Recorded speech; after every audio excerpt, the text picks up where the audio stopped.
আল্লাহ রাব্বুল আলামিন পবিত্র কোরআনুল কারীমের সূরা আল ইমরানের ভিতরে ইরশাদ করেন, ইয়াউমা তাজিদু কুল্লু নাফসিন মা আমিলাত মিন খায়রিন মুহদারা। কিয়ামতের দিন প্রত্যেক মানুষ তার নিজের নেক আমলকে কতটুকু করেছে সে দেখতে পাবে। ওয়ামা আমিলাত মিন সু, এবং যে বদ আমল করেছে তাও সে দেখতে পাবে।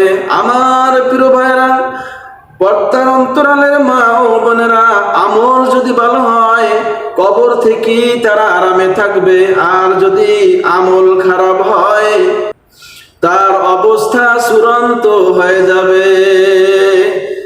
কিয়ামতের ময়দানে কেউ কারো উপকার আসবে না এবং কারো সুপারিশ চলবে না।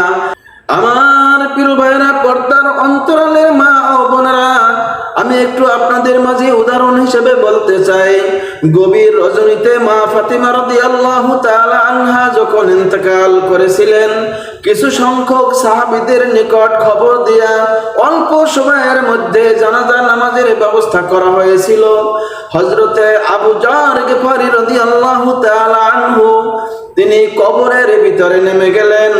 কবরের ভিতরে নেমে গিয়া হযরতে আবু যর গিফারি রাদিয়াল্লাহু তাআলা আনহু বলেছিলেন, হে কবর, তোর ভিতরে আজকে কাকে রাখবো তা কি জানিস নাকি?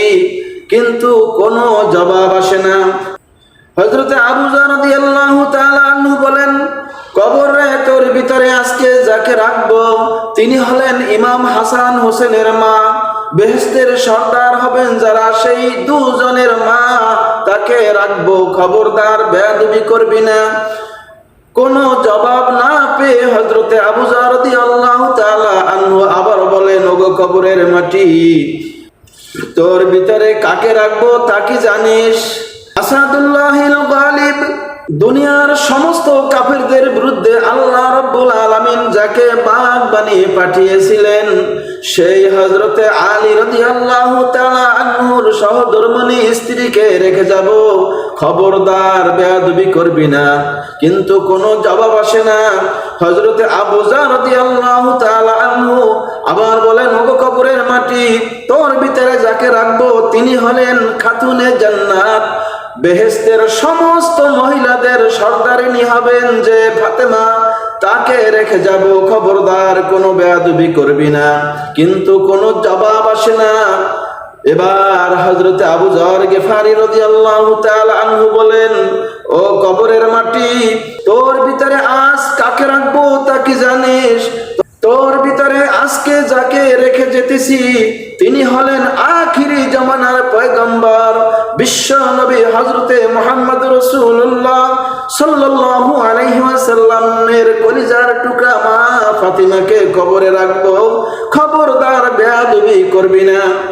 আমার প্রিয় ভাইরা, পর্দার অন্তরালের মা ও বোনেরা, কিতাবে এসেছে আবু যর গিফারি রাদিয়াল্লাহু তাআলা আনহু শুনতে পেলেন, আওয়াজ এলো, কে যেন বলতেছে, হে আবু যর, আমি ফাতেমাকে চিনি না, হাসান হোসেনের মাকে চিনি না, আলীর স্ত্রীকেও চিনি না, বিশ্ব নবী জনাবে মুহাম্মদ রাসূলুল্লাহ সাল্লাল্লাহু আলাইহি ওয়াসাল্লামের কলিজার টুকরা মা ফাতেমাকে চিনি না।